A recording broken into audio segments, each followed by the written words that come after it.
Assalamualaikum warahmatullahi wabarakatuh. Perkenalkan, nama saya Siti Hanifah Salbiah, NIM 1909261 dari Departemen Pendidikan Bahasa Jepang, Fakultas Pendidikan Bahasa dan Sastra. Di sini saya akan menjelaskan mengenai kepemimpinan, komunikasi, dan kekuasaan dalam pendidikan. Pengertian: kepemimpinan berarti kemampuan dan kesiapan yang dimiliki oleh seseorang untuk dapat mempengaruhi, mendorong, mengajak, mengarahkan orang atau kelompok agar menerima pengaruh tersebut. Dan selanjutnya, berbuat sesuatu yang dapat membantu tercapainya suatu tujuan tertentu yang telah ditetapkan. Fungsi pemimpin pendidikan yaitu yang pertama, pemimpin membantu terciptanya suasana persaudaraan, kerjasama dengan penuh rasa kebebasan. Yang kedua, pemimpin membantu kelompok untuk mengorganisir diri, yaitu ikut serta dalam memberikan bantuan kepada kelompok dalam menjelaskan tujuan. Yang ketiga, pemimpin bertanggung jawab dalam mengambil keputusan bersama dengan kelompok. Tipe-tipe kepemimpinan pendidikan. Yang pertama, tipe otoriter. Pemimpin bertindak sebagai diktator terhadap anggota-anggota kelompoknya. Yang kedua, tipe laissez-faire, yaitu tipe pemimpin tidak memberikan kepemimpinannya. Dia membiarkan bawahan berbuat sekehendaknya. Yang ketiga, tipe demokratis.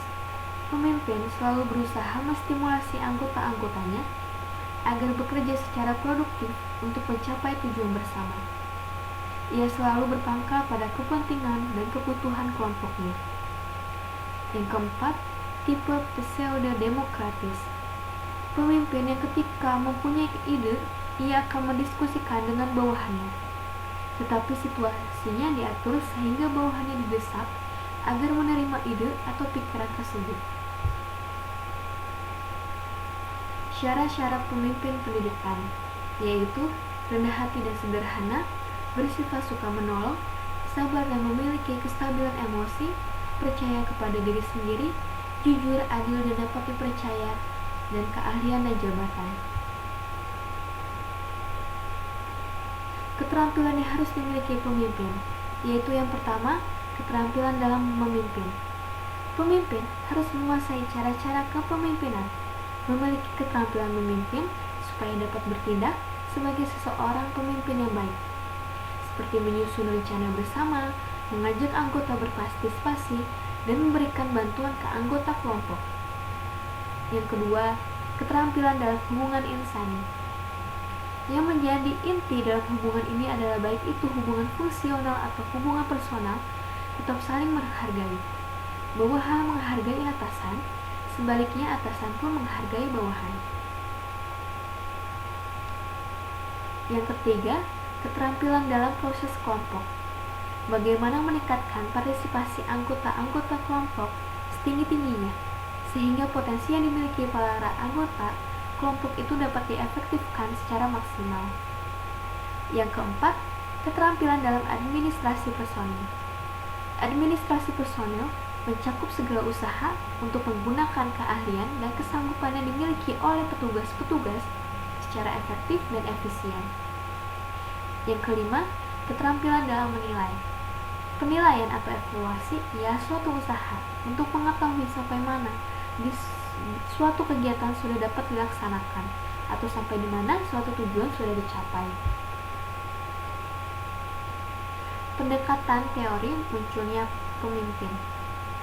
Teori pertama, seseorang akan menjadi pemimpin karena ia memang dilahirkan untuk menjadi pemimpin. Teori kedua, seseorang akan menjadi pemimpin kalau lingkungan, waktu, atau keadaannya memungkinkan ia menjadi pemimpin. Teori ketiga, gabungan dari teori pertama dan kedua, ialah menjadi pemimpin perlu bakat, dan bakat itu perlu dibina supaya berkembang.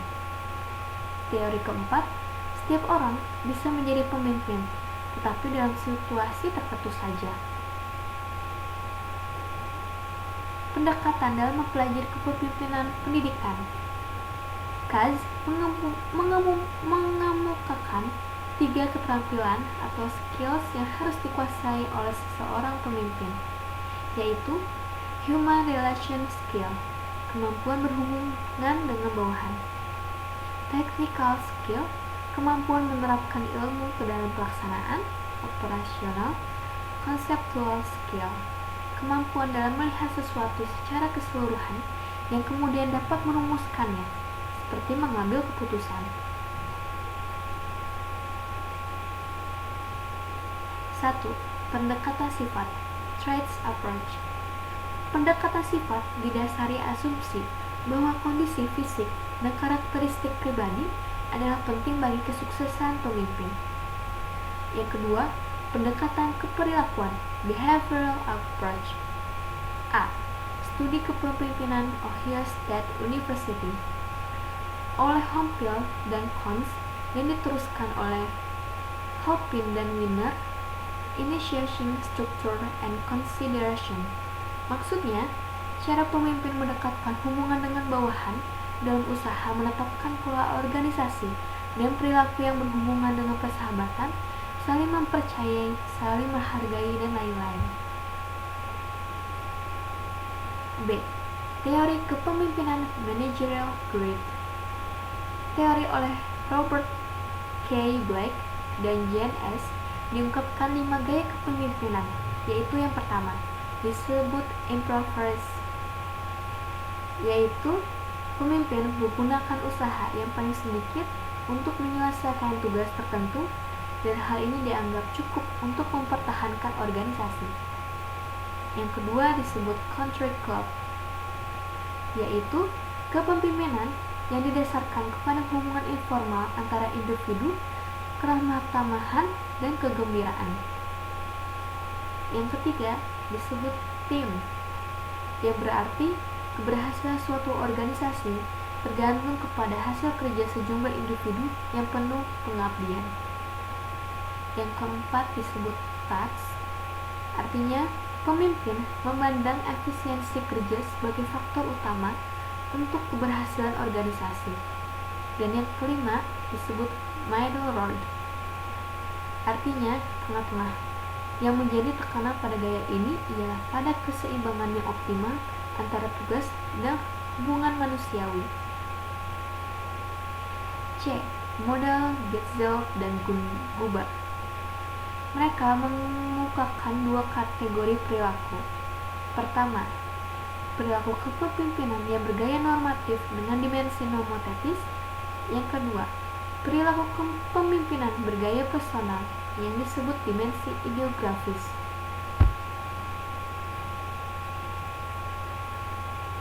Tiga, pendekatan kontingensi situasi.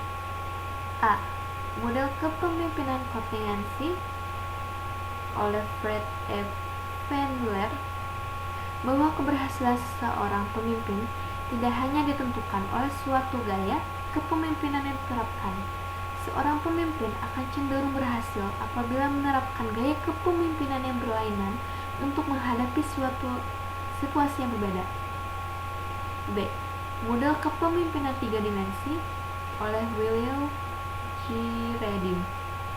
Dalam pendekatannya menghubungkan 3 kelompok gaya kepemimpinan yang disebut gaya dasar, gaya efektif, dan gaya tidak efektif menjadi satu kesatuan. C. Teori kepemimpinan situasional oleh Paul Hersey and Kenneth H. Bahwa pemimpin yang efektif tergantung pada taraf kematangan pengikut dan kemampuan pemimpin untuk menyesuaikan orientasinya, baik tugas ataupun hubungan antar manusia. Siapakah yang disebut pemimpin pendidikan? Pada pokoknya, setiap orang yang memiliki kelebihan dalam kemampuan dan pribadinya, dan dengan kelebihan itu dapat mempengaruhi, mengajak, membimbing, mendorong staf pendidikan lainnya, maka ia telah tergolong sebagai pemimpin pendidikan. Contohnya, guru, wali kelas, kepala sekolah, dan lain-lain. Yang membedakan ialah pemimpin resmi dan tidak resmi. Kepala sekolah sebagai pemimpin pendidikan. Fungsi utama kepala sekolah sebagai pemimpin pendidikan ialah menciptakan situasi belajar mengajar sehingga guru-guru dapat mengajar dan murid-murid dapat belajar dengan baik. Kepala sekolah bertanggung jawab atas pertumbuhan guru-guru secara berkesinambungan. Model-model kepemimpinan dalam pendidikan. Kepemimpinan visioner. Kepemimpinan yang kerja pokoknya difokuskan pada rekayasa masa depan yang penuh tantangan, menjadi agen perubahan dan dapat membimbing personil lainnya ke arah kerja yang diharapkan. 1. Konsep visi. Lee Rochbridge, 1993. Visi menggambarkan masa depan yang ideal, barangkali menyiratkan budaya sekarang dan aktivitas, atau barangkali menyiratkan perubahan. Teori kepemimpinan visioner. Kemampuan pemimpin dalam menciptakan, merumuskan, mentransformasikan, dan mengimplementasikan pemikiran-pemikiran yang ideal yang berasal dari dirinya yang diyakini sebagai cita-cita organisasi di masa depan yang harus diraih. Agar menjadi pemimpin yang visioner, maka seseorang harus A. Memahami konsep visi, B. Memahami karakteristik dan unsur visi, C. Memahami tujuan visi. 3. Langkah-langkah menjadi visionary leadership. A. Penciptaan visi.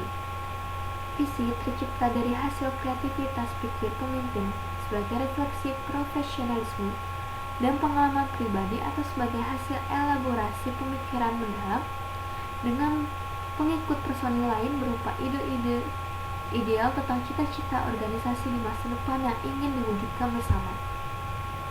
B. Perumusan visi.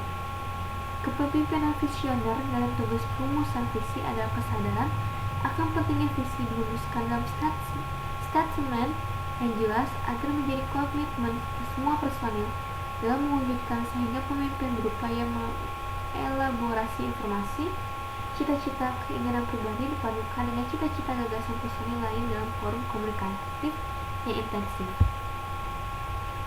Transformasi visi. Kemampuan membangun kepercayaan melalui komunikasi yang intensif dan efektif sebagai upaya share vision pada stakeholder.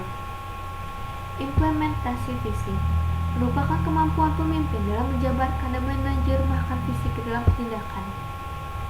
Kepemimpinan yang bervisi bekerja dalam 4 pilar sebagaimana dikatakan Nanus tahun 2001, yaitu 1. Penentu arah, 2. Agen perubahan, 3. Juru bicara, dan 4. Pelatih dan komunikator. Kepemimpinan transformasional. Landasan teori kepemimpinan transformasional yaitu menurut Bass 1990, jika sejauh mana seorang pemimpin disebut transformasional itu terutama diukur dalam hubungannya terhadap para pengikutnya. Para pengikut merasa adanya kepercayaan, kekaguman, kesetiaan, hormat terhadap pemimpin tersebut, serta mereka termotivasi untuk melakukan lebih. 2. Definisi kepemimpinan transformasional. Lenholt DKK tahun 2012, kepemimpinan yang memiliki visi ke depan dan mampu mengidentifikasi perubahan lingkungan serta mampu mentransformasi perubahan tersebut ke dalam organisasi. 3. Dimensi-dimensi kepemimpinan transformasional. Bass 1990 mengusulkan 4 dimensi dengan konsep 4I yang artinya 1I pertama, idealized influence, yaitu sebagai perilaku yang menghasilkan rasa hormat dan rasa percaya diri dari orang-orang yang dipimpinnya. I kedua, inspirational motivation, yang tercermin dalam perilaku yang senantiasa menyediakan tantangan dan makna atas pekerjaan orang-orang yang dipimpin.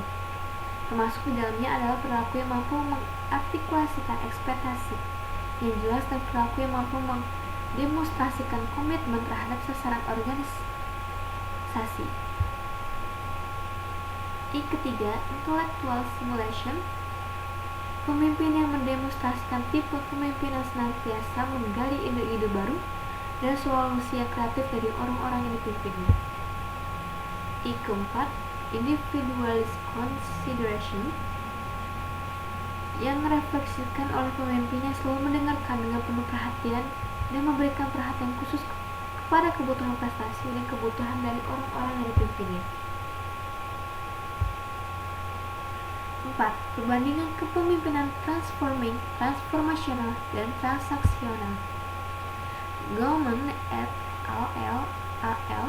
Tahun 2003, kepemimpinan transforming ialah kepemimpinan yang memiliki kesadaran sendiri tentang emosionalnya, manajemen diri sendiri, kesadaran sosial, dan manajemen hubungan kerja. Bass dan Avolio, 1994.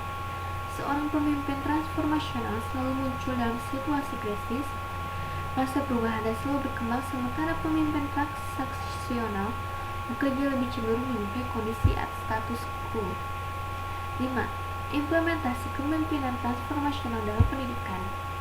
Implementasi model kepemimpinan transformasional dalam bidang pendidikan perlu diterapkan seperti kepala sekolah, kepala dinas, dirjen, kepala departemen, dan lain-lain.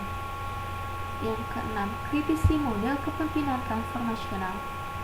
Kepemimpinan transformasional memerlukan kepemimpinan sebagai ciri kepribadian atau kecenderungan bersifat pribadi daripada perilaku melatih orang. Melatih dalam pendekatan ini menjadi masalah karena sulit untuk mengajar orang untuk mengubah sifat pengikut. Sekian dari saya. Mohon maaf bila ada kesalahan penggunaan kata. Wabillahi taufiq wal hidayah. Wassalamualaikum warahmatullahi wabarakatuh.